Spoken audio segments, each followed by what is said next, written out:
చావు ఎప్పుడు వస్తుందో తెలుసా మీకు? భయం ఎక్కువైనప్పుడు వస్తుంది. అర్థమైందా? మీరు ఎప్పుడైతే పట్టు వదిలేస్తారో ప్రాణం వదిలేద్ది. పట్టు వదలకుండా నిలబడండి, ప్రాణం వదలదు. ఒక వ్యక్తి ఆ ఘాటి ప్రాంతాల్లో లారీ మీద వెళ్ళిపోతున్నాడు. లారీ డ్రైవర్ లైట్లు పనిచేయట్లేదు, సరిగా వెలుగుతున్నాయి కానీ సరిగా ఎలగట్లేదట. ఎదురుగా ఒక లారీ ఊచలో ఉన్న లారీ ఆపేసి ఉంది, పక్కన పెట్టేశాడు. ఇతను ఆ వేగంలో చూసుకోకుండా వెళ్ళి లారీని కొట్టేశాడు. గొంతులోకి దిగిపోయినాయి 2 ఊసలు. గొంతులోకి దిగిపోతే ఇటు నుంచి ఇటు వచ్చేసిందట ఒక చువ్వ. వచ్చేస్తే ఎవరు లేరు, ఒంటరిగా ఉన్నాడు. ఏం చేశాడు తెలుసా?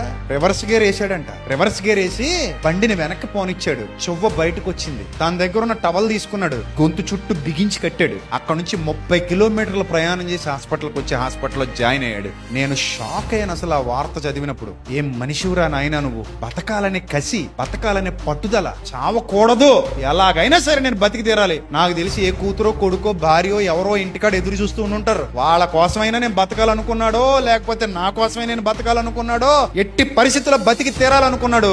ఆ మృత్యువును పోరాడి బయటకు వచ్చాడు. చూడండి, నేను పట్టు వదిలేస్తానంటే ఇంకేమీ లేదు, ఆ రోజుతో అయిపోద్ది. కానీ గట్టిగా పట్టుకుంటాను అంటే ఓటమి కూడా నీకు సాష్టాంగ నమస్కారం చేసి పారిపోద్ది.